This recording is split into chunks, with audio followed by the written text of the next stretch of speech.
Alrighty. Thank you again to everybody who's on this call and who has decided to, give of their time to join us today. I know for some folks it's quite late. For some people it's closer to the end of the workday, I think. But thank you all for coming and being willing to hear all the amazing work the team has put together and give of your valuable expertise. We really do appreciate it. And with that being said, as you all know, today is the critical design review for the Tufts CubeSat team. Specifically, we'll be going over the Spaceport America payload. As you may or may not know, CubeSat is currently working on two different projects, but today is going to be mostly focused on Spaceport America, which is taking place only in a couple of months. And we'll get into more about what that means in a bit. So today, just to give you an outline of what we're going to be talking about, we're going to go over an overview of our team and what we're doing here at Tufts as part of CubeSat. We're going to then transition into some structures, then go on to power systems, flight software, thermal, integration and testing, and then finally our attitude determination and control system, as well as our in-house student research and developed reaction wheels that we're working on. So here's only a snapshot of some of our amazing team. This was actually this photo was taken at Space Vision in November 2023, so only a few short months ago. And we've grown immensely since then. But Tufts CubeSat Team is an ongoing student-led initiative designed dedicated to designing, developing, and building CubeSats. Our mission is to advance space exploration, scientific research, and satellite technology, while also providing invaluable hands-on experience to aspiring engineers, scientists, and everybody who's interested in space, essentially at Tufts. Our members study a wide variety of subjects and majors, from mechanical to electrical engineering, physics, math, computer science, English, and more. We're all passionate about space and excited to tackle the challenges of satellite engineering. To this end, we're planning for a low Earth orbit LEO launch through NASA's CubeSat launch initiative, hoping to do the application cycle next school year, so in November 2024. We're also collaborating with Tufts Rocketry to launch a prototype of our 2U CubeSat at the 2024 Spaceport America Cup, which is why we're all gathered here today for the CDR. Spaceport America Cup, if you're not aware, is the largest intercollegiate rocketry competition in the world, taking place in June, so in a few months. And we will be doing the 10K COTS entry of the competition. So as for the design overview, we have some section requirements to go over. First, we're responsible for carrying a 2U CubeSat to a LEO orbit down the line when we apply for NASA Alana. And once we do that, our goal is to do low Earth orbit detecting and classification of space debris using computer vision and other techniques. And we're trying to ensure that the design of our Spaceport America Cup payload that we're offering to the Tufts Rocketry Team, who's providing the actual rocket for the launch, is as close to possible to our design and our goals for this LEO launch, in order to try and make sure that we're comfortable with the design, that we've tested and integrated everything, and that we have experience with building the kind of nanosatellite that we would need in order to send it up into space to accomplish this detection and classification task. And yeah, the purpose of this hardware that we're building is to eject the spacecraft safely into orbit down the line. But for now, for Spaceport, for most of the flight, we will be safely within the Tufts Rocketry Team's rocket. So moving on to structures, I do want to make a small note here that our amazing mechanical sub-team lead, Andy, is unable to join us today. He's tied up with some commitments of being a student, so I think he's in a class right now. But I want to, of course, acknowledge all the amazing work that he's put in leading this structure sub-team. And also, that being said, if there's any mistakes or any uncertainties in my rendition of these slides, I am a computer scientist by trade, and I will do my best to to speak to his work and to the work of the team, but I assure you that the mistakes are most likely mine and not reflective of the mechanical team. That being said, going into the CAD and schematics, most of the chassis is machined from aluminum alloy 6061, and it's designed with several mounting locations for components to allow flexibility in the configuration of our spacecraft here. And you can see the CAD schematic of the chassis itself, unintegrated on the right and integrated on the left. Furthermore, you can see the design specifications of a 2U CubeSat here as per the standard that NASA has put out in their 101 CubeSat paper. We're not strongly deviating in any way from like the standard 2U CubeSat of 10 centimeters by 10 by 20.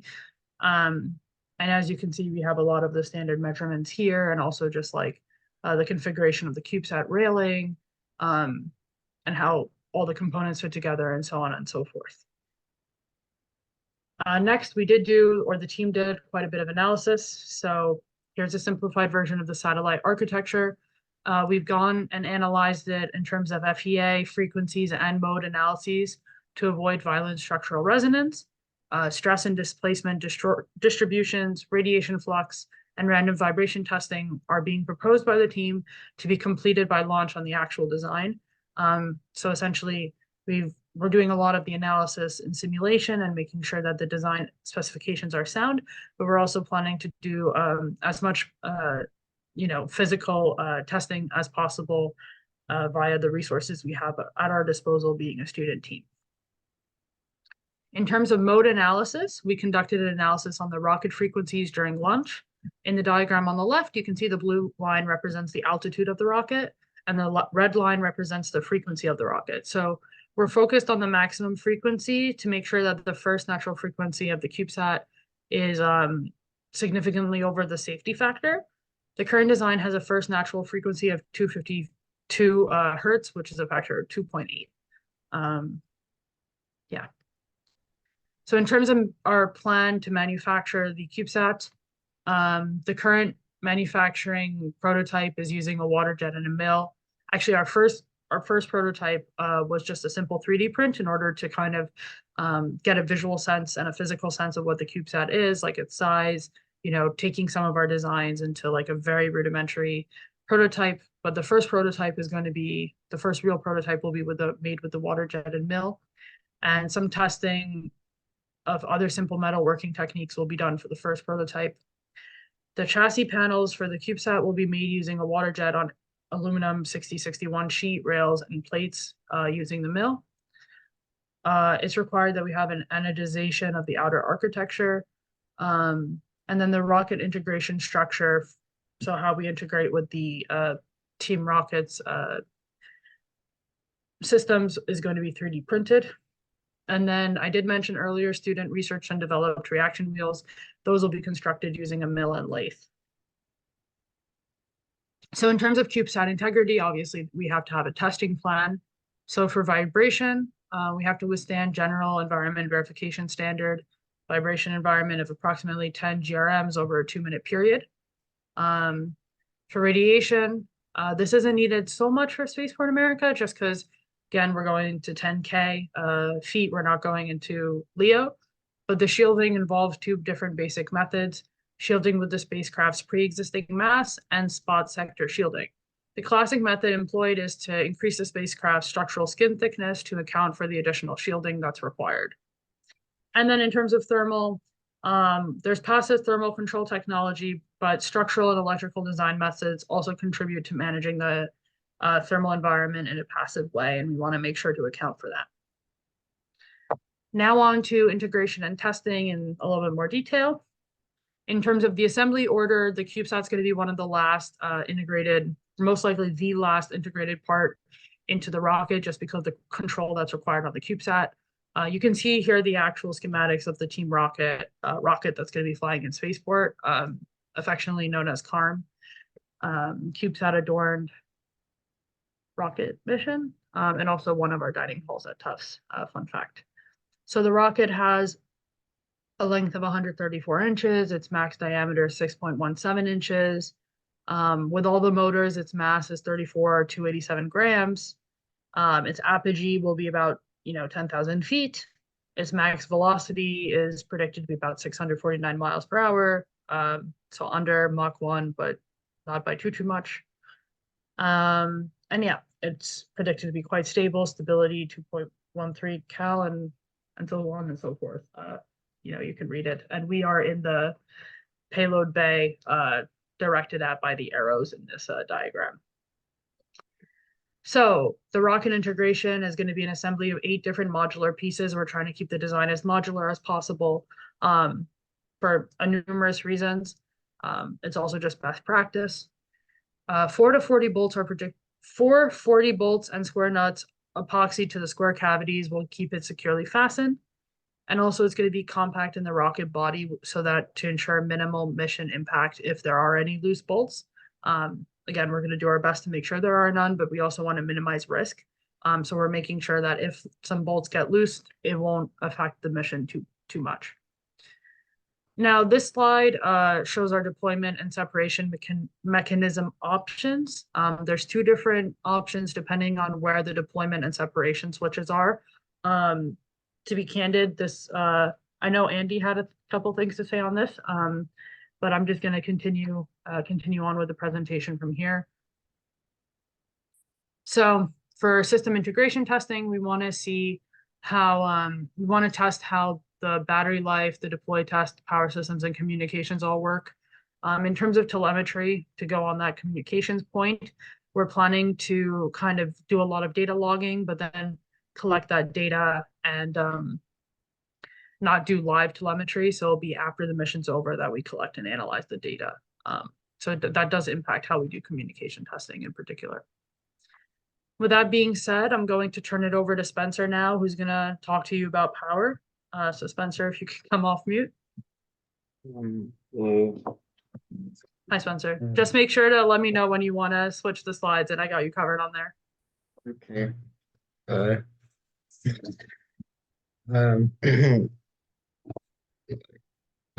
Yeah, so basically what we're gonna do for is more encompassing of like electronics for payload. But basically what we're gonna be doing is schematics on this page. That would make more sense. Sorry, please let me. Um,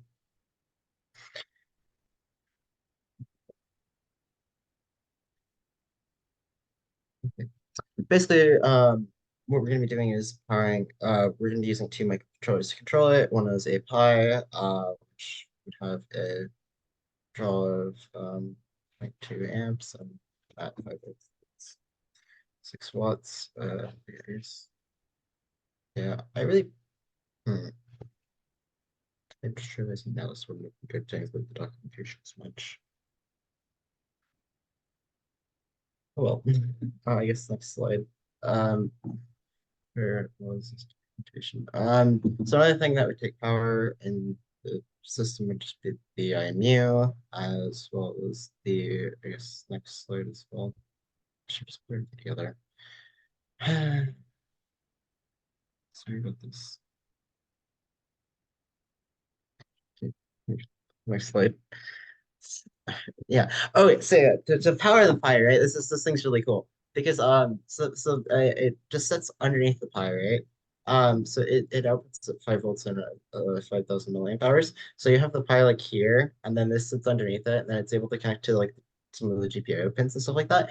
Which means that first off, it's really easy to take on and off. It also comes with and it's yeah. And instead of like using a USB port that might be able to get unplugged or like during the flight if it's shaking a lot. This is just like more stable connections.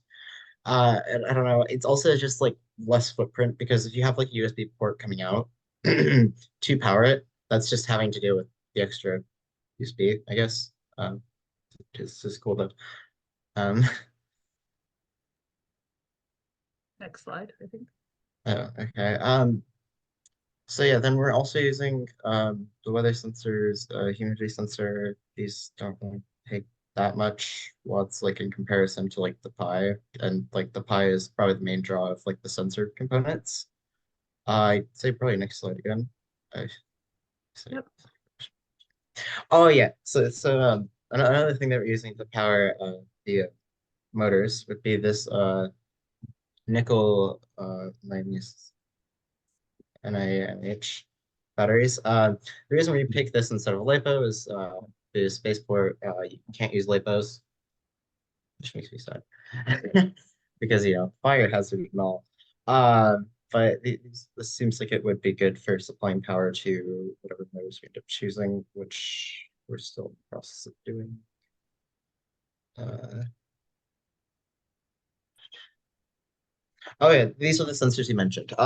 So like I said, we chose a humidity sensor just to measure some of the humidity and how it's affecting the CubeSat, the reaction wheels testing, as well as a temperature sensor to see exactly where the heat's being generated, so we can be able to use this in order to uh, so it, so we know where to situate, like where the motor drivers and other stuff should go, especially considering that it's important to vent heat when you're in space.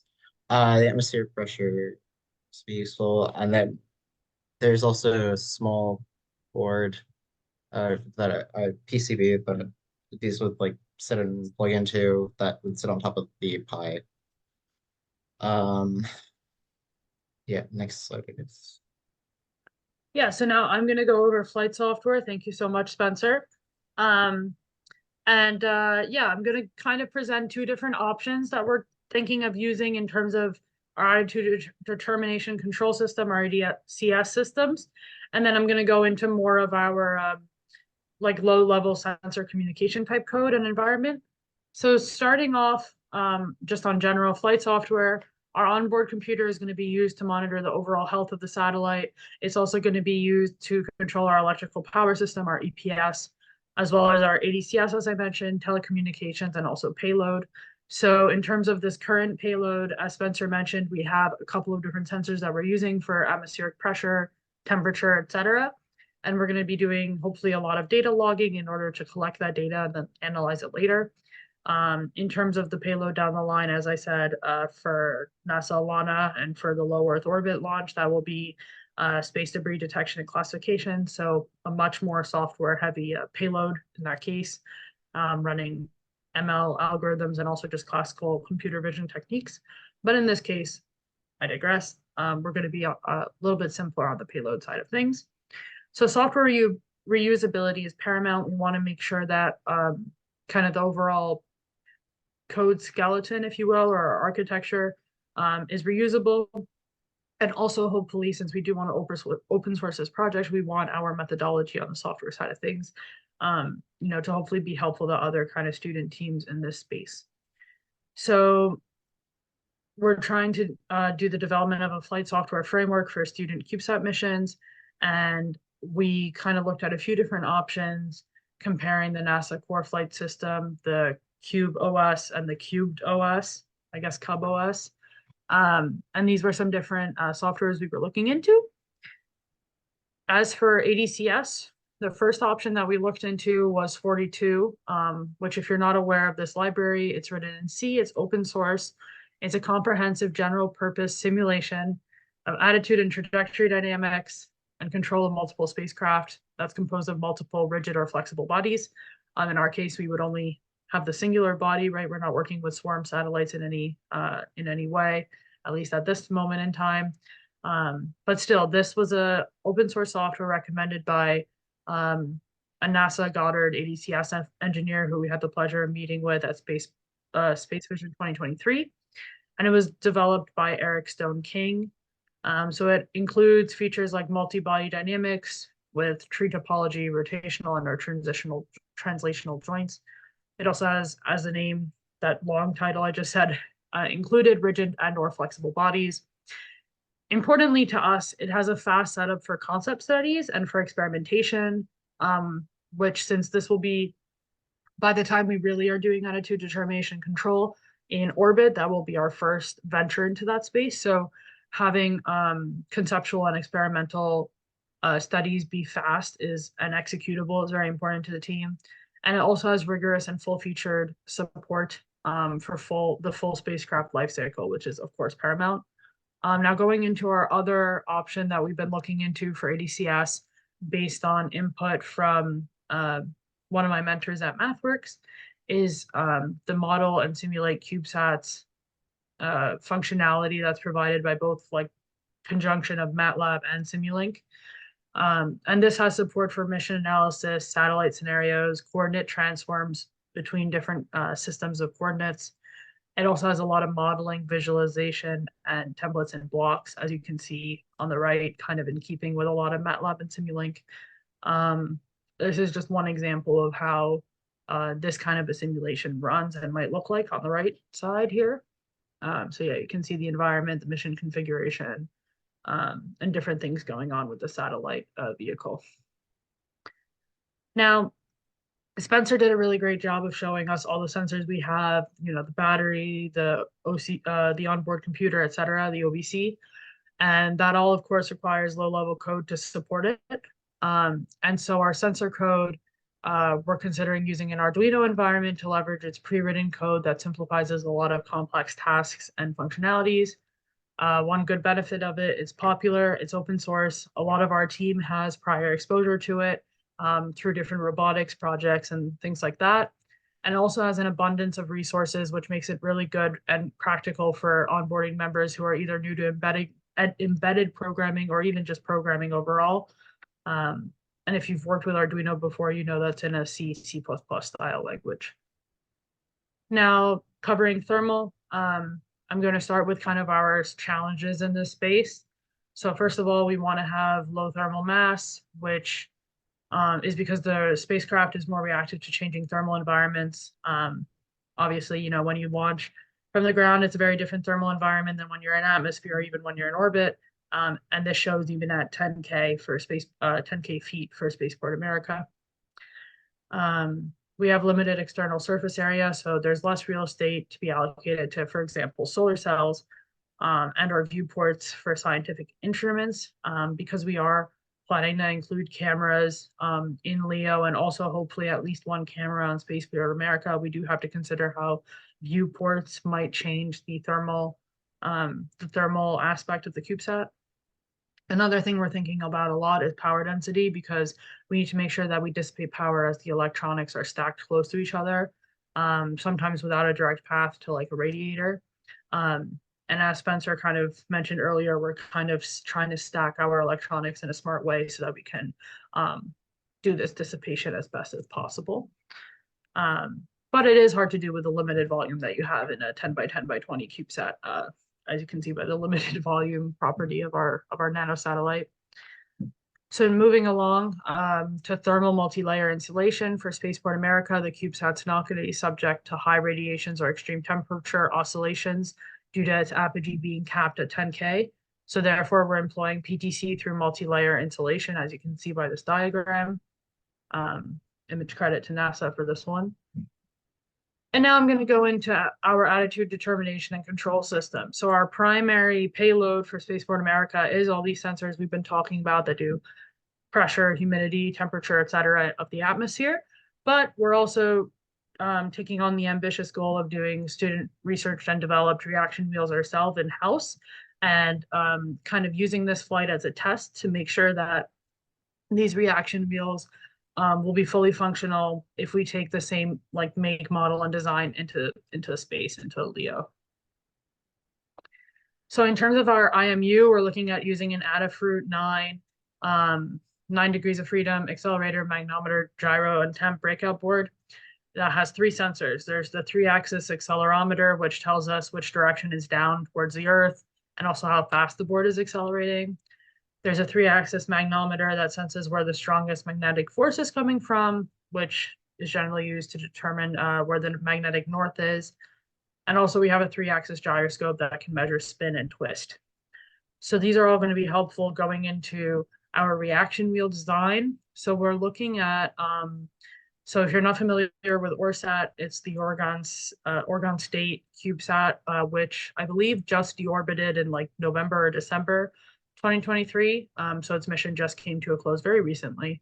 And they were a student team at Oregon State that open sourced a lot of their, actually almost everything that they had in terms of design. And in particular, we were looking at, you know, the design in CAD they had for their reaction wheels, which they also in-housed It is important to note they actually only had two reaction wheels within their bus, and we want to have three to have that third axis of freedom there. But we are like kind of loosely going off of their designs as we're planning out how we're going to do these SRAD reaction wheels. Now, in terms of motors, Spencer, I don't know if you want to touch on this, or if not, I can go over this a little bit. So essentially, our main issue with motors for the reaction wheels have been we've been looking at quite a few motors over the last month and a half, and our primary challenge has been that we are a student team and we don't always have access to the most amount of funding, or certainly not as much as we would like. But in the absence of that, with some of our preferred options kind of out of price point, we are looking at the gimbal motor right now, used with an encoder motor driver. So we'll have time for questions, comments, feedback, and critique soon, but I would definitely love to hear people's feedback on that. Otherwise, we're looking at alternatives on the motor department, and this is one of the possible alternatives that we're looking at if we don't go with the gimbal. And if we do go with the gimbal motor 3, this is the motor driver we're looking to pair it up with. Now, Spencer, maybe you could go over the wiring schematic. Sure. So basically it'd be easiest to for the reaction wheels themselves, it'd be easiest to pair them up with just the Teensy 4.1 because first off, really good mic control. It's really good at processing a lot of stuff, and it's just really cool. But it also has a lot of pins that you can take in a lot of inputs from, which means that we're able to take in all the values for the encoders, all the values for like sending the stuff to it. And then basically what it would be is that we connect up the let's go. We'd connect up that to a couple pins on the CNC, and then we connect the drivers, three of the motor drivers that I mentioned, or Vanessa mentioned earlier.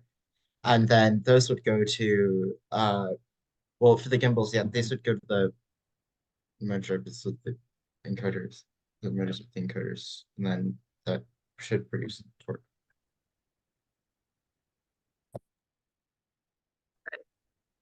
And now we're going to go into some concluding remarks about the overall design and in terms of like our risk assessment and things like this.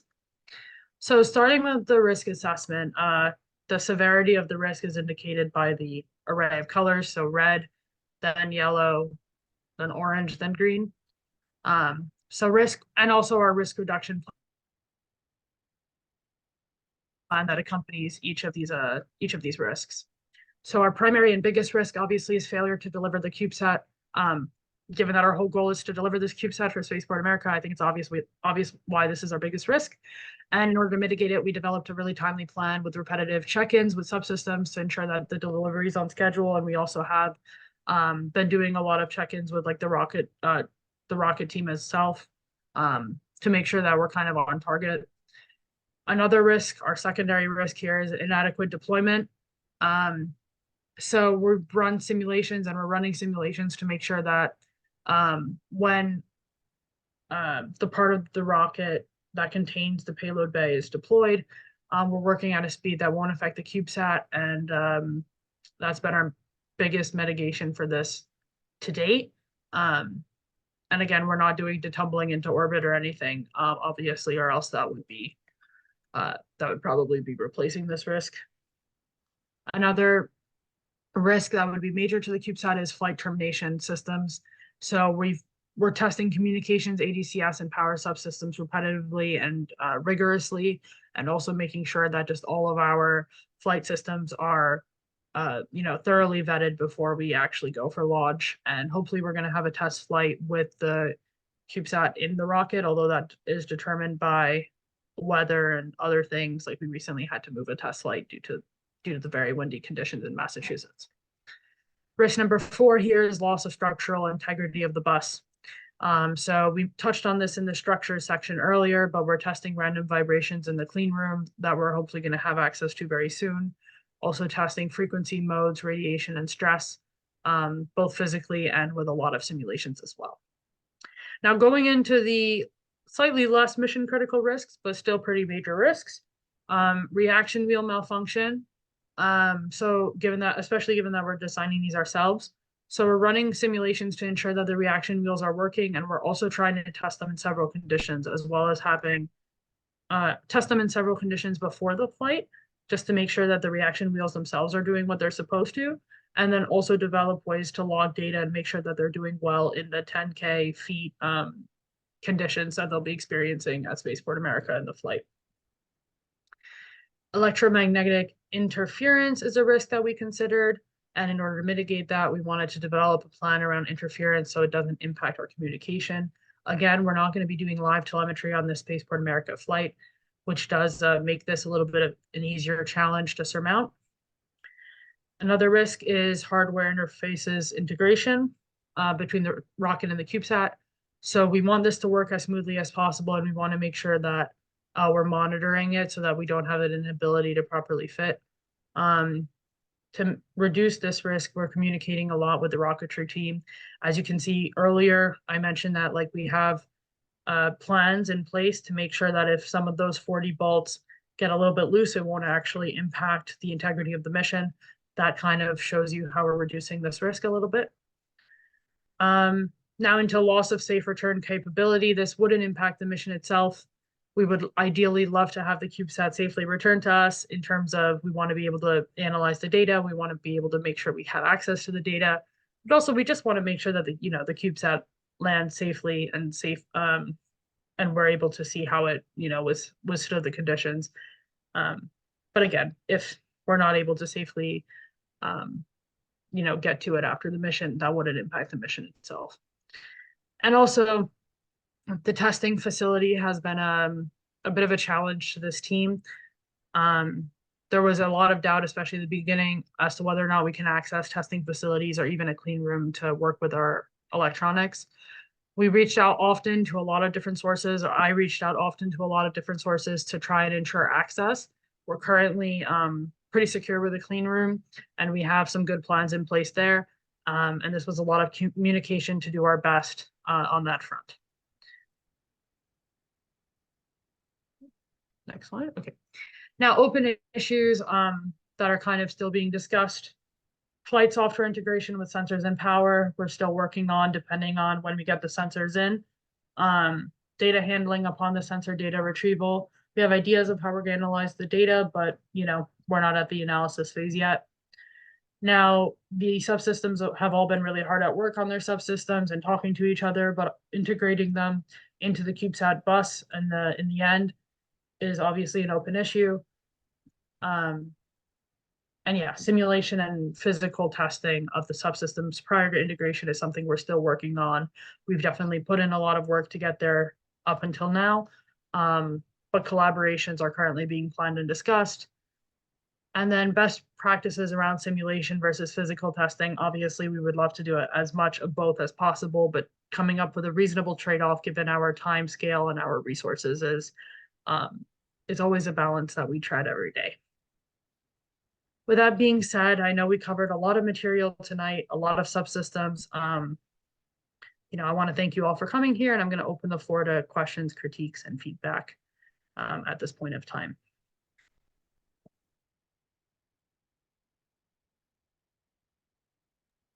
I have a couple questions if that's okay. That is more than okay. Go for it. Great. So you mentioned Your first stop sharing screen. Sorry, was it? They could stop sharing screen. So yes. There we go. I can do that. Thank you. So you mentioned earlier in the chassis, it was showing a first mode of 250 hertz, and you determined that that was, I guess, considered safe. What is there like a range of frequencies that is considered safe for launch? Yes, there is a range of frequencies considered safe for launch. I can tell you that much. Unfortunately, our mechanical sub-team lead, who was supposed to be here today, couldn't quite make it. I would have loved to have him here to be able to answer your question on the specifics exactly, because they're unfortunately escaping my mind right now. But I do know that we considered a range of safe frequencies when we were originally doing the analysis, and essentially, I think we also accounted for noise and I did things. it with him, so I can. Okay. Yeah, He that'd be asked- great, 'cause Bodhi. He asked me. We did the calculation on which actually changed, but we did the calculation on the natural frequency that the rocket would be vibrating at, on the launch for Spaceport America, and it was lower than the first node of frequency, which we considered safe. I think. I'm pretty sure that's what we did. Sorry, could you repeat that one more time? So you The, based off of I'll let you talk. There's a I don't remember where I got it from, but I got a formula for calculating the natural frequency of what the rocket would vibrate given various parameters on the ascent at Spaceport America, and using those it gave us a range of frequencies it would be vibrating at on the launch up, and we use those to determine what would be the safe values for the CubeSat.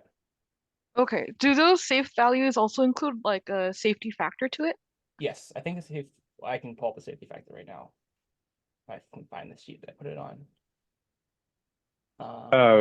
Say this is John from Scout. While he's pulling that up, I guess a conceptual question. You guys are looking kind of at 2 launches, right? You are doing a launch with your rocketry team and then the spaceport, and so those are 2 separate launches, right?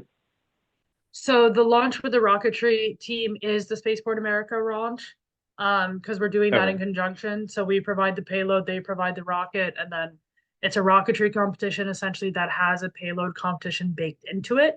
So that's what we're addressing specifically. But we are also planning down the line the second LEO launch. But to answer your question, those are the same thing. Okay, thank you. I don't have the actual safe. What was the lowest frequency again? Because I have the frequency of the rocket we calculated was peaked at around what was it? 80 and 90 hertz. So the safety factor was what was the lowest? I forget it. The number for It was the like lowest. 250 hertz or so. Yeah, so the safety factor of 2.5-ish. So 2.8, I believe. I guess considering that, there's one thing I want to maybe mention or based off of experience. So I've done some like multi-body dynamics before, that's my background. And one key thing that we have worked on or have to keep in mind of is that the third, what do you call it? Like the third harmonic is actually the strongest. So you might want to take that into consideration because if you take 90 hertz and multiply it by 3, it becomes 270, which I think cuts pretty kind of close to the 250 hertz of the chassis first mode. So if anything, if you are able to do an analysis, especially like a dynamic FEA analysis with transient loads, so you simulate like the rocket frequencies that happen with the chassis FEA, that might hopefully give some light as to whether you'll be safe or not.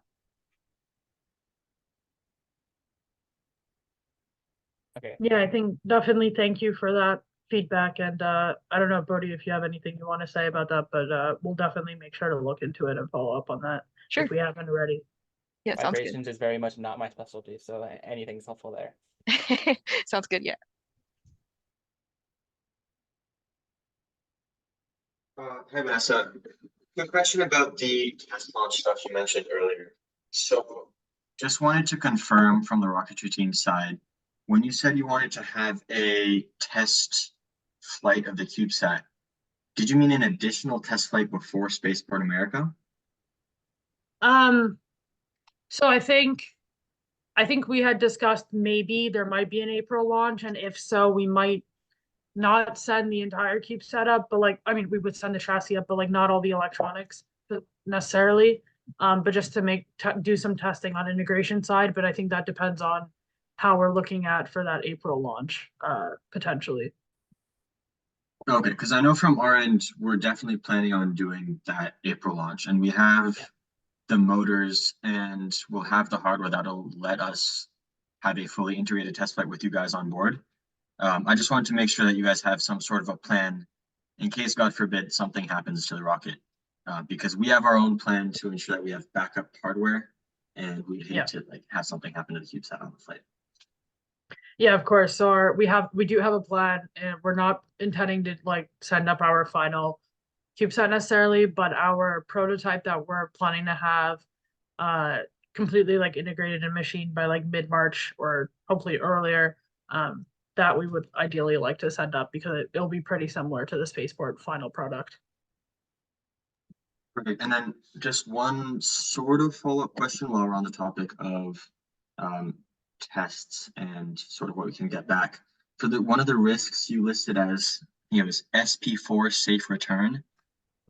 If you could go back to that for a second, I just want to check if that was for spaceport or for return from orbit. Because if it's That was for Spaceport. okay.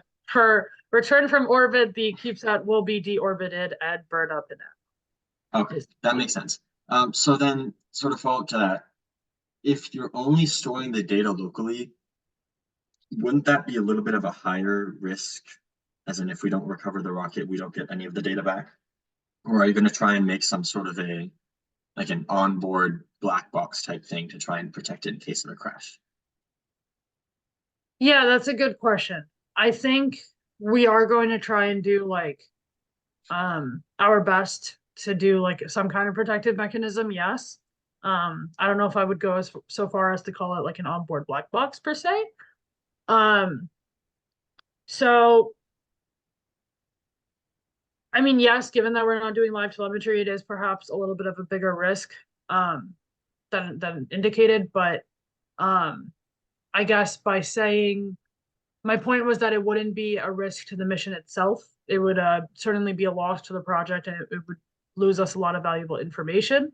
But in terms of like having the CubeSat function during Spaceport America's like 9-minute flight window that we have, it wouldn't be impacting that.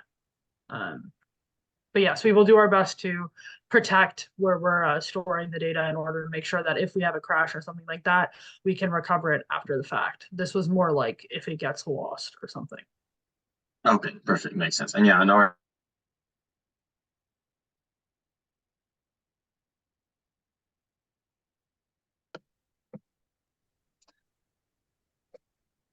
I think we've Also- lost him potentially. Oh, sorry. Can you hear me now?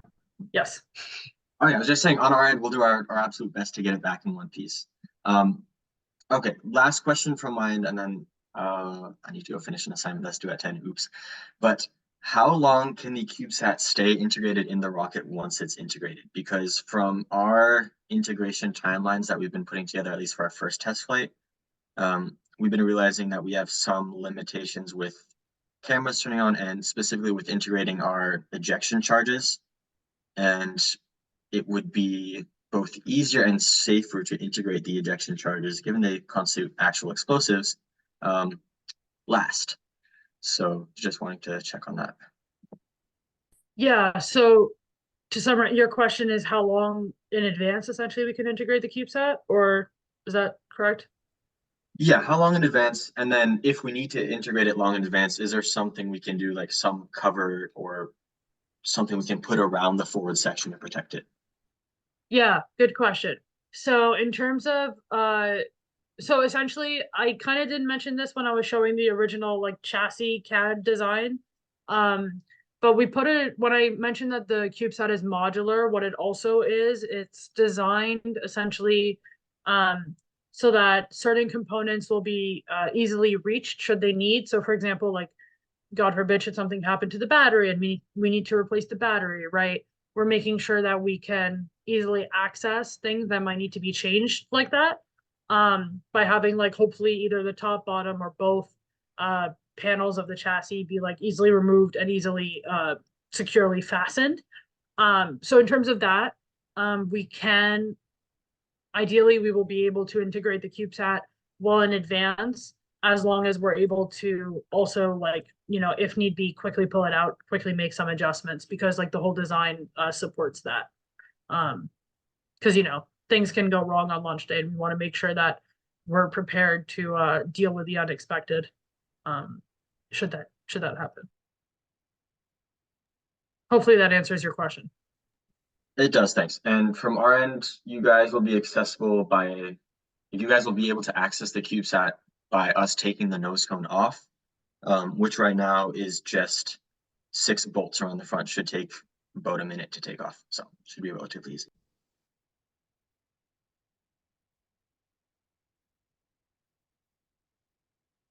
All right, I guess I have another sort of mission profile question. What's the launch profile for the Spaceport launch?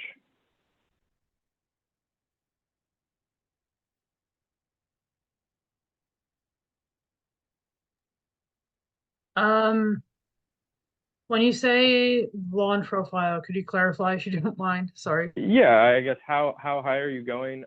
What's the mission Ah. duration? You mentioned recovering the CubeSat. I guess is the whole rocket going to be recovered? Yeah, Yes, if so I could, before you start answering, I Yep. would like to add on to that question because I have a very similar question. I'm familiar with the S-range sounding rockets, which give you, 6 minutes of 0G, and you're only going to 10K feet. And so yes. I just wanted to also exactly what was just asked. What is the mission profile, and how many seconds of 0G, if any, do you get? And what is the desired output from the flight? So I want to thank you for asking that question. Yeah, so that's a good question from both of you. I'll start it off and then hand it over to Nico, who was just asking question. He's our president of the rocketry team. But just to start, the spaceport launch profile is going to be 10,000 feet, which you mentioned, Doug, and it should be, I think, roughly 9 minutes. I had the total length memorized, but I believe it's 9 minutes. And I guess I will give Nico sharing permission so that he Yeah, can. before you do that, I mean, 9 minutes. No. You get when S range goes to 240 kilometers, and you get 6 minutes of zero gravity. So maybe the whole flight is 9 minutes, but how much zero gravity is what is of interest. Yeah, okay. For that, to answer that question, I will hand it over to Nico. I think, Nico, can you confirm that you have the Of course, ability let to me share? see. So this, hopefully you guys can see the graph I have up on the screen. Yes, Okay, we can. perfect. So this is the flight profile as of right now for the competition. This is the slightly updated flight profile. We had to switch motors because of some manufacturing availability issues. Basically, the entire flight is just over 2 minutes in length. Now that depends highly on the descent rate under drogue, which is this very long, relatively steep linear line going from apogee down to main parachute deployment over here. Will be under 0G, so basically in free fall from the moment the motor burns out at about T plus 4.4 seconds to the moment the drogue parachute is deployed at about 20, I believe it's 24 seconds into flight. And then there'll be a period of a couple seconds where the parachute is decelerating the rocket, and then it reaches a stable descent velocity again and is essentially at its free fall terminal velocity. Again, as air density increases and we fall closer to the ground, we'll keep slowing down just a little bit. And then at 110 seconds into flight, or 109, I believe, the main parachute should open and will float down to the ground. The flight could last as long as 3 minutes, depending on winds, opening altitude, and all that. But the actual time in zero gravity without any sort of recovery devices deployed is going to be about 20 seconds. Hopefully that answers the questions. I can gladly talk more about flight profile specifics if anyone has any other specific questions.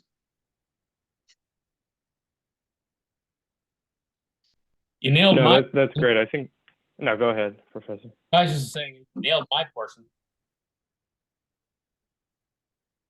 Yeah, that answers my question too.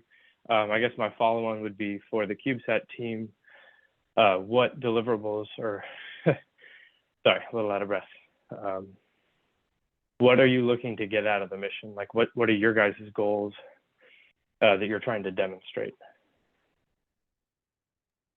Yeah, that's a great question, John. So in terms of what we're looking to get out of the mission, I could probably talk about this quite at length, so I'll try to be brief. One of our, I mean, our primary objective out of this mission, right, is none of the team has really, some people have had a little bit of limited exposure of hands-on with CubeSats, but nobody's really worked as like a student team on a CubeSat before and like done it kind of all ourselves. And so of course there's a learning aspect of it and wanting to make sure if at all possible, we want to make sure that we have built like a 2U functional CubeSat before doing one for NASA LANA. So that's definitely one of our primary objectives, is to be able to get our hands dirty with all the subsystems, be able to have learned how to machine one, put one together, integrate it, do all the things that's needed to do to have one functional. Another thing we're hoping to get out of it is being able to test and ensure that our reaction wheels are, flight safe and functional, and that they'll be able to do us well in orbit. Because, obviously those are something that's really if I could jump in there, how are Yeah. you going to demonstrate that? Like, are you going to turn them on and try and change attitude, or like what exactly will you do? So ideally, yes. To clarify, Spaceport America won't actually let us change altitude before apogee. But we are trying to do that a little bit after apogee, because there are some limitations on what you're allowed to do before and after apogee in order so you're not like missile-like.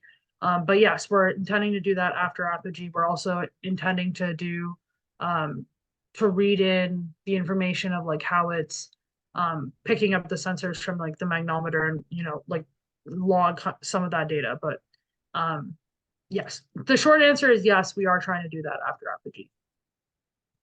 Just to Okay, jump in on the end awesome. of that real quick, some of the plans we had initially talked about would be once the drogue parachute had deployed and the forward section of the rocket the orientation no longer mattered, then we'd be able to sort of do whatever we wanted with the reaction wheels without worrying too much about tangling the parachute lines.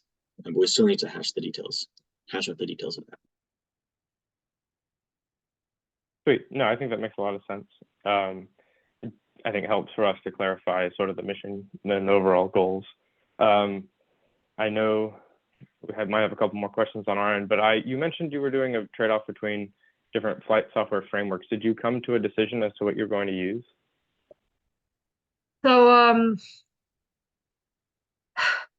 okay. So essentially, it's a little bit complicated from a logistics standpoint, only because, and my apologies for being a little bit vague on this, but I'm hesitant in what I can say on.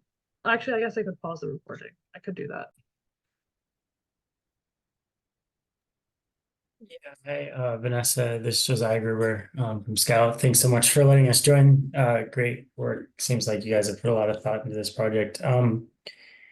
You mentioned that you're planning on doing an environmental test suite. Can you talk a little bit about what your plans are there, what types of testing you're going to do, and kind of what actual hardware you'd be using for the tests? Yeah, I can touch on this a little bit in terms of physical tests. So again, one of our biggest constraints in terms of physical tests has just been access to resources. We are hoping to do, so there's a couple of different tests we're hoping to do. One of them is like thermal testing to make sure that our equipment and material can stand the temperature that we're going to be dealing with at 10,000 feet. And for that, there are thermal chambers we're hoping to use for that I will hopefully be approved to have access for a previous internship of mine who has sent materials to space for different satellites. So the exact thermal chambers that we might have at our disposal is kind of still being ironed out, and we're not quite sure, but we're hoping to be able to run some tests on that. Other than that, we're just kind of trying to do some like a suite of like stress testing, vibration testing, that kind of thing in the clean room we're hopefully going to have access to. But that's a very recent development. So again, I wish I could give you a more conclusive answer on this. It's actually one of the reasons the CDR was slightly delayed more than I wanted it to be, because we've been very involved in trying to get us as much access, as much equipment that we can. But unfortunately, yeah, we're more constrained than I would have liked to be able to tell you. We were going to have access to a lot of different equipment to do a lot of physical test suites, but our contact kind of fell silent on us. So I hope to be able to get you a better answer. As soon as I have a better answer for myself and the team, I will make sure to send that out. But yeah. Yeah, makes sense. And then could you maybe briefly just walk through what the remaining timeline is between now and when the competition is, and what kind of the tasking that you guys are planning to do post CR? Yeah, definitely. I'd like to echo that. Typically a CDR has a schedule attached to it, and so I welcome that question. Definitely. So I was intending, actually, we did originally have a schedule attached, but because CDR got delayed for a few reasons and such, it was slightly out of date. So in terms of our schedule, we tried to accommodate not noise, delays in terms of lead time and other things like that into our schedule. We want to be cognizant that things can and will most likely fail, and there will be maybe we need to remachine something. Maybe we don't have access to a piece of equipment for a couple more days than expected, that kind of thing. That was all built into the schedule we put together. But essentially, by the end of April, concretely, we need to have our final CubeSat integrated machine, all that kind of thing, for Spaceport America. Our current timeline puts us at I believe it's April 5th to be completed with the CubeSat. So that gives us a couple of weeks of wiggle room. In terms of the specifics of the schedule, we're currently in the process of, I can answer if you have a question, you can speak now also before I keep going, I guess. I can just finish. I just wanted to say that you need to write down as an action item. It would be very helpful to have a Gantt chart. And that allows people to see the critical flow of, when specific decision points need to be made in order to lead into milestones. Like you have a certain date that someone needs some information. Well, okay, what leads into that? And so I would suggest you formally put together a Gantt chart on it. Yeah, that's a great suggestion. I am familiar with Gantt charts from some of my internships and things like that. Right now, we kind of more are using a timeline approach that I had an individual like 45-minute to 1 hour one-on-ones with all the sub-team leads, and we put together a pretty comprehensive schedule of what needs to be done for each sub-team, and like when we feel comfortable having a prototype completed, and then when we feel comfortable having the final product completed based on that. But a Gantt chart, I think, would also be really helpful and probably really serviceable. So thank you, definitely, Professor, for that suggestion. We'll bear that in mind. And if you bear with me one moment, I'm just pulling up the aforementioned schedule. So again, there is a schedule. Yeah.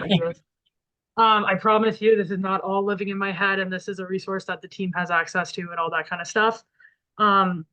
But yes, so right now we're currently no worries, but the advantage of a Gantt chart is that everybody can look at it and can say, oh, where's my involvement in that, and what is my next milestone that I need to start looking forward to. And it really, the Gantt chart is totally worthless, other than as a living document. I mean, that's the whole point of it, is for you to see, oh, well, if I have to delay this, who else am I impacting? And that's the advantage of a Gantt chart, not that you're trying to meet some magic schedule. Yeah. And I want to also thank John, who I noticed has put in the chat a helpful Gantt chart, I think, maker, or like something to help facilitate that. So thank you for that. It's just a diagram maker. Yeah. So if you need a free tool to do that online, it's useful. Yeah, we'll definitely be looking into that. And to kind of circle back to Doug's or to multiple people's questions. So we're currently in the process of getting all the trainings done for all the machines that are strictly required by a combination of Bray and the red zone. If you're a Tufts person, those are, maker spaces on campus that we have access to. And we're, I think, about halfway through maybe on getting people done with water jets. That's going to be done by the end of the week. There was unfortunately no availability to be trained on the mill before this coming weekend, but that will be completed by this weekend, which is very nice. And then we're going to be starting machining the prototype and doing the CNC prototype as soon as trainings are complete, essentially as soon as we're physically allowed to and able to do it safely and to a good standard. So far, some rocket and CubeSat integration has been already being done since, as I mentioned, that's 3D printed. That could be, everyone has access to the 3D printers. And that's already been done kind of while we're in that holding period on some of the other machines. Also the reaction wheels, we've been kind of we've been adjusting our schematics in order to accommodate that third reaction wheel as opposed to the 2 reaction wheel system that ORSAT has devised. And we're pretty much on target for that to be done by, let's say, beginning of next week or mid next week. And without going into too many of the details, we're essentially planning to have our integration between power and the prototype chassis done by March 2nd, with some simulation being completed by March 9th. And then from there, we have a month in order to take the learnings from the prototype, maybe do a second prototype if needed, if the team decides that's something that's needed. And then, as I said, currently the actual completed CubeSat will be done by April 6th. But that is subject to change. We gave ourselves a few weeks of wiggle room there. And the most important milestones are making sure all the parts are ordered, everything is machined, and we've already accounted for lead times and that kind of thing. Luckily, the supply chain is doing a bit better than it was doing about a year ago when we were looking into things like that. Yeah, great, thanks. Along those same lines, you mentioned kind of schedule critical paths, but what do you see as your project's biggest risk? And what are the most important components, and what are you most worried about? I think one of our biggest worries was in terms of just the electronics and the parts that we've been going over in CDR. We wanted to make sure that the parts would be able to withstand the mission that we're going to put them on, and that they'll be serviceable to the mission as well. So one thing that we've held off on doing was ordering those electronics parts, because we did want to hopefully get feedback on whether those should be serviceable for a 10,000 feet flight. We did make sure that the lead times wouldn't be immense, though, in order to kind of prepare ourselves for that. That was one of our biggest worries, just because we know we need to put that order in and get our supplies so that the team can really start working on the integration and the circuiting and all that kind of stuff. Other than that, I think the biggest risk to the whole mission is integration of the subsystems and making sure that everything is integrated in a way that will allow the mission to be flown and successfully. There's a reason I put that the number one risk is, failure of the CubeSat to do its mission, whether that's, one of the battery doesn't start or things like that. And we have fail safes, we're having multiple batteries just to make sure that doesn't prevent the mission from being a go on launch day. I think there was another component to your question. If there was, I'm sorry. I think it's escaped my mind. But yeah, those are some of our biggest risks and concerns that we've been grappling with. At least I've been thinking about in the last month or so. No, yeah, that's great. Thank you. Yeah, I guess I could jump on that a little bit. And if your biggest risk, you kind of mentioned schedule too. Are you manufacturing the entire housing? Is that what you guys are needing the machining for? Yeah, so we're planning to manufacture the chassis of the 2U CubeSat in-house. There had been, back in November, December, plans for us to buy it COTS, but that proved to be a little bit out of our budget range. And also the structures, mechanical sub team has put in a lot of effort to make sure that even if we do it in-house, it will be you know, up to par with what the mission requires. And I just got a chat message question in. And so just to clarify terminology, when I say COTS, I mean commercial off the shelf, for anyone who's unfamiliar with the term.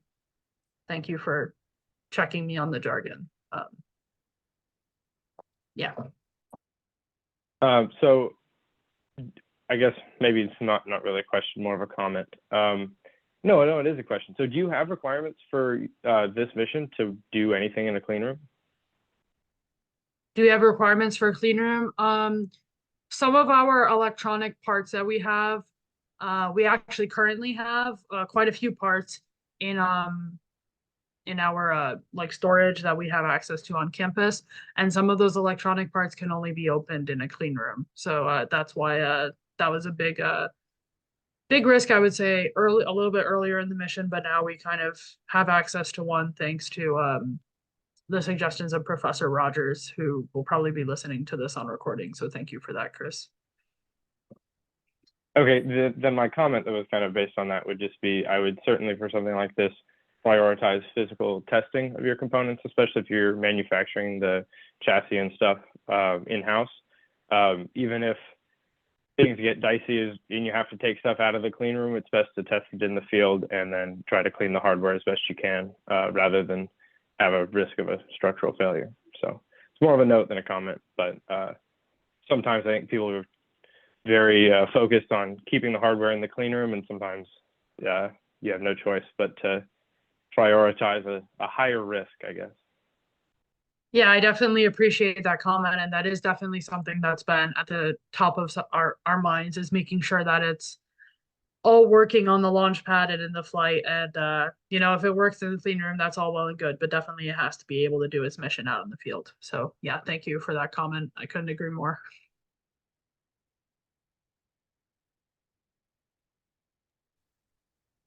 I have a question about the 42, like the simulation that you talked about, the simulation Yes. program. So you guys haven't currently ran simulations with that yet, right? It's like to be done in the near future. Yeah, so at least I have actually run 42, not with our mission parameters, but I actually did a demo with that NASA engineer I talked about, who originally recommended the software. So we kind of, he already had it set up on his computer, luckily enough, for his job, and he let me tinker with it and like kind of get a feel for the system and see if it would be suitable to our needs. Which is why it's probably our top Okay. Yeah, thing we're most used to. yeah, sorry. I was curious about it because I saw that one of the features was multi-body dynamics, and so I know that's like a area that hasn't really been I guess out and popping until recently. So I was just curious, so do you just define like the vehicle bodies and the joints and the flex bodies and all that, and then do you get to I guess output like the forces and the frequencies and those kind of information? Yeah, so you get a lot of, yeah, so you can enter in like the rotational and translational joints, and you can like tinker with that and enter in the bodies and everything that you were just saying, and you get a lot of output actually from the simulation. So if I recall, it's 3 different windows that the simulation has. One of them is just like, you know, visualization, but the other 2 is a lot of different information that I think you can tweak depending on what exactly you need for your mission. But they also have support for rigid and flexible bodies. They also have 2-body or 3-body orbits anywhere in the solar system and a couple of different features. So I'm gonna actually paste the link to the GitHub repository in the chat, you know, for your convenience. But yeah, it's a pretty comprehensive software actually, simulation wise. Okay. How do you think you will be using that for your CubeSat? So I think we're going to be using it more to simulate like attitude determination and control when we're simulating for low Earth orbit. I don't think we're going to use 42 specifically as much for Spaceport America. The main reason I included kind of that flight software, sorry, the ADCS software trade-off here, frankly, was because that is something that's been at the top of mind. You know, when I'm not being project lead, I also delve quite deeply into the software, and I wanted to kind of mention that and show like the trade-off work that the team has been doing. But I think most of our software for Spaceport America, at least, is really in the Arduino environment, communicating with the sensors, making sure we do the data logging and so on and so forth. Yeah, a little bit of a long-winded question, but essentially, you know, and also we have to make sure, obviously, to do the ADCS component with the reaction wheels, but it's not the same as being in orbit, definitely. Cool. Okay. Thank you.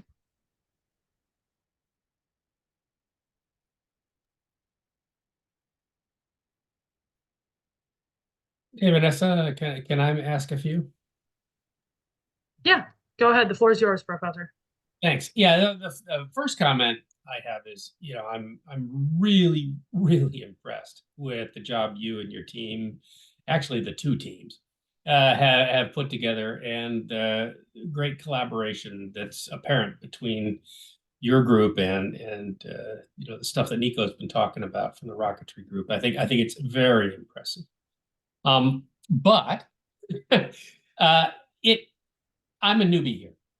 And it would have been helpful to me if we'd started out with just some brief introductions. I have no clue what Scout, and you know, I have no idea how they're part of the team. And I don't know who's part of what other team, and they probably have no idea who I am. And I think that would have been kind of helpful to just start things out. So to that end, I'll answer my own question in terms of me. You know, hi, I'm Doug, and I have a couple of years of experience doing a bunch of testing in zero gravity. I personally have almost 2 hours of zero gravity, 30 seconds at a time in zero gravity aircraft. I've been doing experiments, space shuttle era, sounding rockets, and right now on the ISS. I have not done any CubeSats work, and so therefore all the stuff that you guys are talking about is really cool. And I have very much enjoyed these discussions. But I do have a couple of technical questions that I'll follow on, but I would love to hear who Scout is. Yeah, of course. That's a great point about introductions in general. So again, I guess I'll say my apologies. We did have a large crowd, so I didn't want to necessarily delve into it. And I'll let the amazing engineers at Scout kind of speak for themselves. But I do want to just say that it was my absolute pleasure meeting Eric Ingram at Space Vision this year in November. And it's been a pleasure communicating with him ever since. And having your guys' support has been very meaningful to me on a personal level. Like, I've been very honored by, you know, your attention, your support.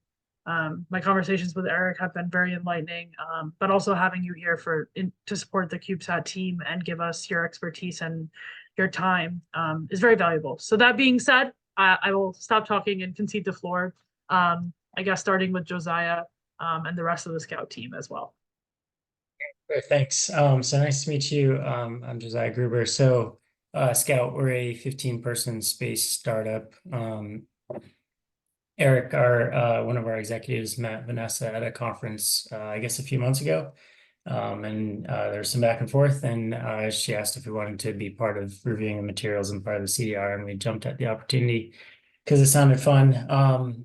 I have about 15 years of payload experience, both optical and RF systems for a variety of manned and unmanned fixed and rotary wing aircraft, and then also several successful CubeSat missions. John? Sure. So I'm John Buter. I'm a flight software engineer here with Scout. I've been with the company about 2 years and worked on a few of our payloads. One of them's launching March 4th. So cross your fingers for me and for the rest of our team. Jen? Sure. My name's Hedgen. I joined Scout quite recently, but prior to this, I've had several years of experience doing some optomechanical design, as well as doing multi-body dynamic simulations for satellites. So that's why I keep asking about those questions. But yeah, this is a really great review. Thank you. Yeah, thanks for having us. We're glad we could jump. Well, it's nice to meet y'all.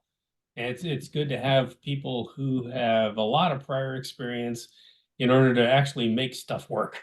So thank you for helping out all of us on both teams here, and we hopefully all learn together about how to make sure this is something that works. I will also say, before we dive into technical questions, I just want to mention that Scout also does a lot of things that we are aligned with in terms of space debris and the importance of that problem, and the importance of computer vision and like ML methods in order to support that mission. It's something I talked at great length with Eric and Sergio at Space Vision. It was actually why we originally started talking, and so it was pretty amazing to go to a conference and find a company that does pretty much exactly the kind of work that you've been thinking about. And I can't understate more how astronomically, one might say, if one was funny, how astronomically cool that was. Anyway, space puns aside, I'll concede the floor again. Not a problem. So here, just to delve into some of the weeds, and these are weeds. Okay, these are less important than a lot of the stuff we've talked about. But I just, for my education, I'd like to kind of ask some questions here. In slide 8, you talked about, well, there are certain frequencies that are applied, and I have no idea where those applied frequencies come from. It was, that would be something that would be important to hear. Slide 9 then talked about the resonance, and okay, well, what are your simulation platforms, and what are the errors involved in those two? So let's start out with those.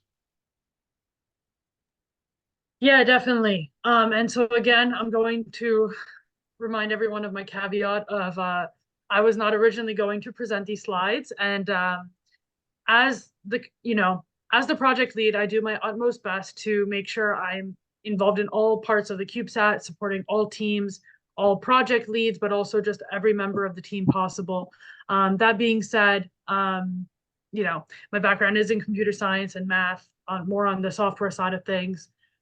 So I'm going to do my best to answer your question, and hopefully some people might also chime in, like Nico and Bodhi, to maybe just help make sure I'm kept on my toes with this answer.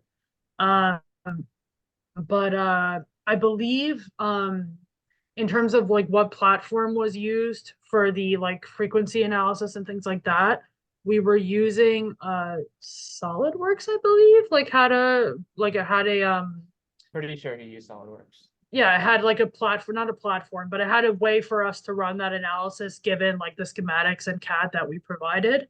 And so I know my mechanical subteam lead used Andy, he used SolidWorks in order to support that analysis. So that's I guess the second question, but the first part of my answer. And then in terms of the like FEA and mode analysis, that was on slide 8. I think Bodhi kind of touched on it earlier in how like that analysis was run, but maybe if you don't mind, Bodhi, if you could like repeat what you were talking about earlier, that got us to that 2.8 number. I'm not sure exactly what he did on the simulation side, to be completely honest. But for the natural part of the safety factor of where the applied frequency, the vibrations are being applied by the rocket itself, because as the rocket goes up, there's instability with the rocket shakes because it's going very fast through air, and that can cause vibrations. Sure, but that depends on the payload. It does, and given parameters such as the shape of the rocket, and I don't remember the other parameters. Let me look it up. I don't. Again, I don't want to get lost in the weeds here. I don't want to go down a rabbit hole. What I just want to do is, I really the last question is really the most important. What are the errors involved in your predictions? How confident are you that you have identified an envelope and that you satisfactorily perform within that envelope. That really is the key. It's not, we could go into exactly where we got these certain frequencies, but that really is irrelevant for a CDR. What the CDR is about is, hey, are we safe?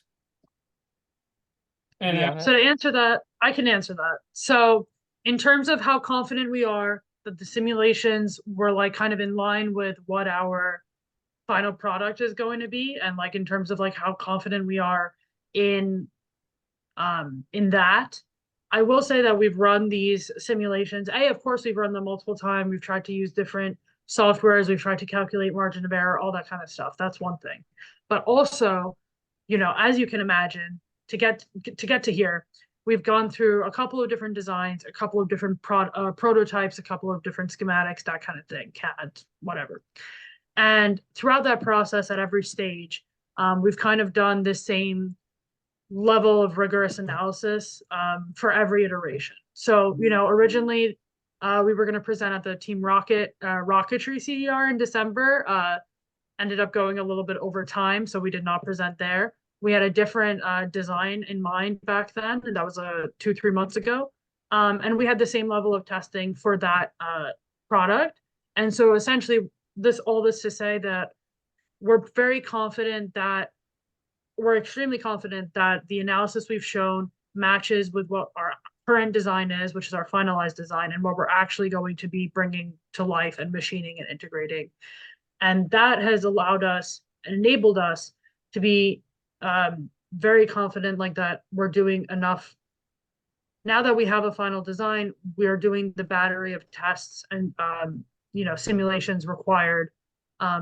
But we can also see how that changed for every iteration, which shows us how our design choices impact the stability and safety of the overall product. And we have seen us get more safer over time. Okay, I'm going to hit this again in a subsequent question. So I'll table this for now. I have 3 kind of questions that are linked. The first is on slide 32 or so. I don't remember the exact slide number, but what is the highest thermal input source and what is the power dissipation factor of safety? That was question 1. And question 2 is on about slide 37, your reaction wheel design performance, failure tolerance. I don't understand the issues there, and I'd like to hear what the issues are on the reaction wheel. And a similar question on slide 39 in terms of the gimbal motors. I'm not really sure what the critical issue is. So thermal input, this reaction wheel and the gimbal motors. I'm not sure I understand what the issues were, and I'd like to hear just a little bit more about those if I could. So the issue with the reaction wheels, because the gimbal motors is related to the reaction wheels, those two go together. So in order to get the reaction wheels to actuate and perform and be able to change our altitude and do all the things they're supposed to do, given the readings from the magnometers, the reaction wheels have to have like sufficient motors to support them so that they don't spin forever and ever and ever, right? They have to have adequate saturation, adequate power, etc. So the issue with the gimbal motors was essentially, are they sufficient? Do they have sufficient specs? Also sufficient documentation, because we've run across, motors that unfortunately their companies haven't been very good with documentation, and that poses a problem. I think that's something that we're all at least slightly familiar with, right? But so the main issue though is whether they're, in terms of like just technical, like are they the specs that we need?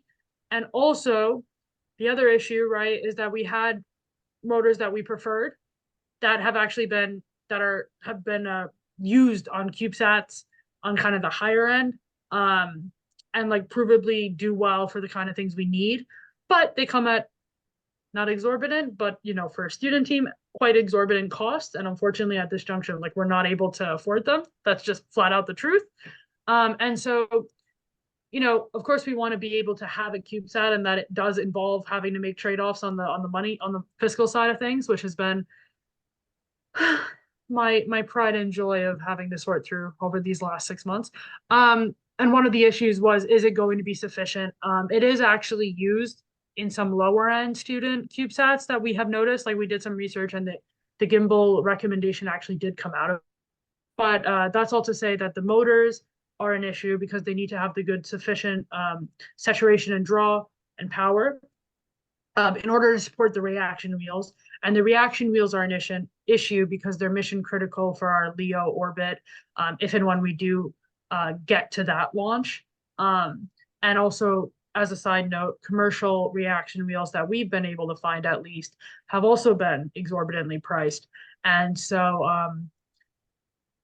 we floated the idea a long time ago. By long, I mean maybe a year and a half ago, actually, in the boardroom, in a room somewhere in the SEC, of in-housing these reaction wheels and mitigating the cost by doing it ourselves. And of course, we don't want to, because reaction wheels do a lot of the attitude determination and like actual actuation in space. We didn't feel comfortable. I didn't feel comfortable sending up a CubeSat into space with untested in-house reaction wheels and just saying, well, you know what? Tough luck. I hope they work, right? That's not something we were going to do. But one of the, I think someone asked earlier, what's one of our primary objectives, right? From Spaceport, what's something we hope to gain is being able to test these and, you know, at least at 10,000 feet, having an idea of how well they're working, having that kind of instilled confidence from, you know, from testing them and also like spending time prototyping them and stuff to be able to say, hey, we think they're going to work well in space. And it's not just based on like simulation or like equations. It's based on, we've actually done this. We've actually, you know, gotten these readings. So that's the issue with the reaction wheels and their associated motors. And then in terms of the electrical and like power dissipation, going in with the thermal, I believe you also mentioned that. What was I gonna say there? Our power sub-team lead had to drop to finish homework because we are all students first. But me and him have kind of put our heads together and been trying to make sure that we engineer like the actual like structural like layout of how the electronics are going to be in order to make sure that thermal is not an issue, that we're able to dissipate the power as much as possible. So I don't have a number for you exactly on like the thermal output right now, because also like we're finalizing these motors now, given I think the feedback we've had throughout the CDR and like that you've all provided us. I do believe we're going to go ahead and finalize our decision on the electronic side of things. And of course, you know, what electronics we buy determines the thermal, but we have made sure that no matter what, we're going to dissipate it and leave room for that heat to dissipate. It's been one of our foremost considerations on that structuring side of things. Some observations on what you've just said. First off, power dissipation factor of safety is really a critical issue, and so to have a number is very important. Your observation on design it or buy it. Over the years, my experience has been that, contrary to what you said, space system hardware is relatively inexpensive. Qualifying it for space is exceedingly expensive. And therefore, what you were talking about in terms of should we develop ourselves because it's cheaper? Yeah, but you got to qualify it and you're toast. And yes, the stuff you want to buy is expensive, but it really isn't compared to those costs. So yeah, you know, your decision to go with something that somebody else has done seems to me to be very, very wise. As to you know, your priorities, you know, your risk assessment that you've talked about. Your first priority has been schedule, and your second is deployment. I think that you've done a good job. But the new question that I have, the follow-on to that previous question, you know, what are the my question was, you know, about what are the errors involved, and what do you know about your simulation platforms? This was my biggest issue. One of you said on slide 44 very well that your open issues are what are best practices, simulation versus testing. And so my question is, on what? You didn't identify what your question was in terms of simulation versus testing. And that's really critical. What do you really need to test, and what can you get away with simulating? And so prioritize for us, if you could, what you think you need to do in terms of physical testing in the next couple of weeks in order to get success. And what things will you also prioritize in terms of simulations? Yeah, so I think I'm gonna start with the simulation piece and then like let that lead into the physical piece. So in terms of our priorities for the simulation of the testing, first priority was in order to test like the chassis design, right? FEA testing, frequency testing, is this safe? Okay. Priority. We kind of already have talked about that, so I'm gonna leave that where it is. Other simulation that was a priority is on the electronic side of the house. So as you said, thermal, getting a number on that once these parts are finalized, that is our top priority. That's probably going to be done, if I have to guess, by Sunday or earlier, like depending on time, like ideally in the next couple of like work days. But you know, no promises there, but like definitely in the next few days. That's priority. Another priority is that we've been working on simulation wise is, of course, shout out to Nico and his team. All that open rocket simulation and everything, making sure that the actual flight vehicle is going to have a safe flight. Highest priority. Not necessarily my priority, to be honest, because that was a lot done by the rocketry team, but you know, I'm not going to understate the importance of it at all. Now leading into physical testing, I think a little bit here. Our priority is stress testing the I guess I can call it integration testing in a sense. So essentially, we have all of these electrical components, right, that need to be put into the chassis of this thing, into the bus. And we need to make sure it's integrated well. We need to make sure that, you know, no wires are coming loose here. We don't need to have a case where, you know, our whole thing shuts down because, you know, the wire to ground, you know, came out. Like that's not something we want to have to do. So we want to have to, you know, stress test like how much force can this thing take, you know, how secure is everything. And then there's also integration testing in a similar vein. We want to make sure that when we put the CubeSat into the rocket, we're testing the integration, we're testing that everything is secure, we're testing that it can withstand force, etc. So that's, Nico and I were talking earlier about the April flight test that we're aiming for. And some of our more expensive parts, we're not going to necessarily let fly on that flight most likely, but we do want to use that as a vehicle to test a lot of what I'm just talking about now.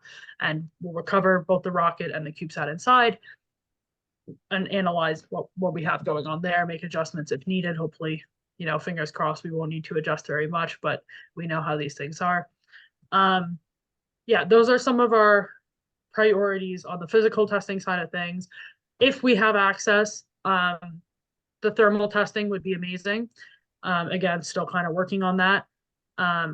Might not be able to get it for the spaceport flight, unfortunately, but we'll see what we can do. And then, as you mentioned, the electrostatic kind of testing, making sure that outside of the clean room, these things can operate, these sensitive equipments especially, and that they're ready for the field. So, you know, whether that means taking them down to the green and testing them just outside of a clean room, seeing how we can do, seeing how our cleaning, how effective it is, and then bringing it back to the clean room so we can analyze the situation, or whether that means, you know, when we do the flight test out in the field, you know, there's different ways to test this, and probably we'll try our best to do all and above, you know, above and beyond whatever we can. But that's also, of course, a priority of ours. Okay, I have one last thing. Other than, again, to reiterate, I'm really impressed with the job you and your team are doing. The final point I have is just, do you have plans for documentation, introspection, archiving of decision matrices and lessons learned? Do you make sure that there is a way that you're passing on this knowledge? Because student teams turn over, And once someone graduates, you think you have that knowledge, but you don't. And That is a great often question. you rely on, your professors and your mentors, and we are old and feeble. So it would be good to hear about how you're thinking about those issues. Yeah, that's a great question, Doug. And actually, to be honest with you, that's actually been one of my main goals, essentially. Not goals. Obviously, one of my main goals is getting the CubeSats out, right? Okay, that's fair. Whatever. We all know about that though. But like outside of that, that has been one of my main goals and aims, kind of. I've been project lead for like a year and a half at this point, and I inherited, frankly, a bit of a mess. And people on this call who are familiar with it, they'll probably tell me after this meeting ends that I was underselling it a little bit here. But I'm a junior now, my sophomore year over winter break, I spent 3 weeks completely overhauling, going through every single document I had inherited. It was a structural nightmare. We had copies of copies of copies, and I wish I was joking. And I had to go through and clean that up and make sure, like, what is this email, this random email from 7 years ago? Is that relevant? As you can imagine, the pandemic is not a conducive environment to putting together a CubeSat. And actually, originally, before my tenure, this was a MIT Northeastern Tufts collaboration. MIT and Northeastern have since pulled out. And so, how do you take resources from 3 different schools? We were all using different CAD softwares. How do you take 3 different kinds of CAD softwares and try and figure out what's going on here? So certainly, I feel like I can say that I am aware of the inheritance issues that that come out from student teams. And that being said, I would have been remiss to have started this whole thing without trying to have contingencies for that and plans for that. And I do think I consider myself an organized enough person that would have been foremost of mind, and it was. So one thing we put together with, I think Dan O is on this call. I'm not sure if he is.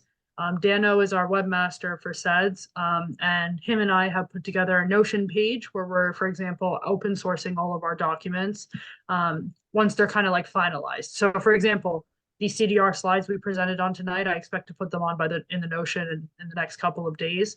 We put together a lot of our documentation there, a lot of our planning.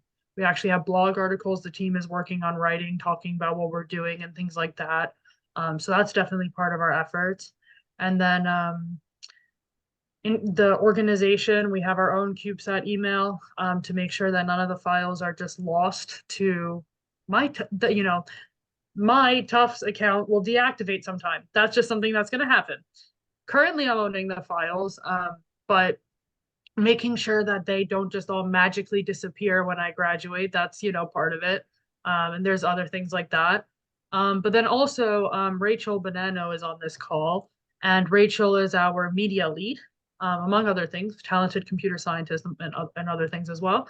But she is our media lead and works a lot on like documenting videos and other things. And I can let her speak to that if she wishes, but she does a great job of helping us document what we're doing. Just even like, for example, like, hey, I was working on CNCing something and I forgot that this angle actually means that angle, and I miscalculated, and now we have the wrong part, and I had to do it all over again. We make sure to document that kind of thing because it's a mistake that could happen to anyone, and we want to reduce the number of mistakes, surprisingly enough. So we're trying to document as best as we can. And Rachel, I'm sure I didn't even cover half of it, but if you want to chime in, you're more than welcome. Yeah, hi, I'm Rachel. I'm our media lead for CubeSat and our rocketry team, so I do both. I'm a pain in everybody's ass. So I go around with the camera. I will do my own documentation, video, and both photography. I document parts, different specifications so that we have a log of what things look like. And then I know on our rocketry team, we have Brett. He does all of our logistics. And I'm actually going to have our team sit down with Brett at some point and go through what he's doing. So we do the same thing for CubeSat. Basically, Brett has this nice little document. He organizes all of our parts. And then I'm going to integrate my photos with all of his descriptions. He knows more about that than I do. So that we'll have a nice organized list where everything can be seen nicely and read nicely and be passed on. In addition, I not only am taking videos, I am pushing everyone else to take videos. I call them mini vlogs. So you don't have to be in the video. I don't care if I see your face, because some people just don't like being in videos. But I want you to tell me what you did wrong, what you're doing good, what you're doing, and like show the process. It can be after the fact. I know filming at the same time you're cutting things is not very fun. It can also be Yeah, so dangerous. lessons learned aren't always But- this is what works. Lessons learned are often, holy cow, here's the 8 things we did and none of those worked. Yeah. So really documenting that and being like, hey, look, here's a part that didn't work, but here, look, we got to a part that did work, and just sitting down and like having that conversation. The other thing that we're gonna do is after each of the flights, I'm gonna make everyone sit down and we're gonna have a conversation of what went well and what didn't. And having that documented in some kind of video format. I'm dyslexic. I'm not reading anything. If there's another kid on the team who's dyslexic, they're also not going to read anything. So having it in a way that's a quick 1, 2, 3, hey, I understand what's going on, and I can see it.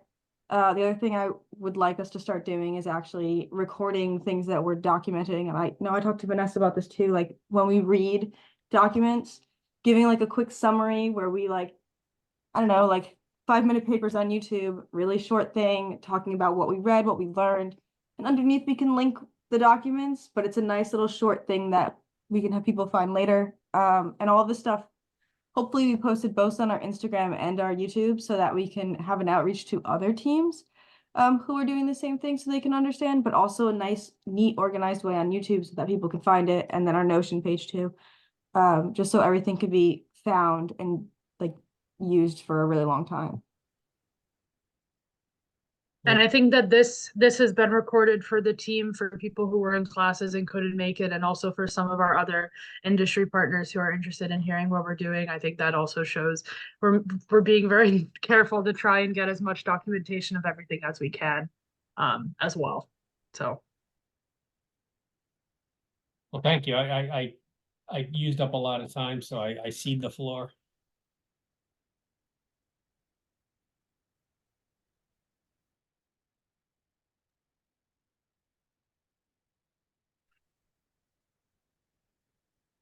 Well, I want to say thank you to everyone who came to this meeting. I know we're running 15, 20 minutes over time, and even if we weren't, I would have been thankful for all of your time and attention and energy today here being with us. But I'm especially grateful, obviously, for everyone who was able to stay to the end of this call. Your expertise, your input, your questions, they've been really invaluable for all of us. And I'm really proud of the team, those who could make it today and those who could not make it today. We've all really put our best effort into this project. And so, yeah, thank you to everyone. It's been a pleasure hearing from everyone, and I'm looking forward to staying in communication with everyone. I'm sure we're going to be hosting another CDR when we get to Alana, and also probably like reviews of how the mission went and things like that. If that's something you're interested in, I believe everyone has my email, who is on here. And yeah, I'm definitely excited to staying in touch and looking forward to the next stages of the spaceport mission. So with that being said, again, I'll be sending out the slides in the next few days. I might be sending out some other documents as well. And until then, take care, everyone, and thank you again so much. Thank you. Take care.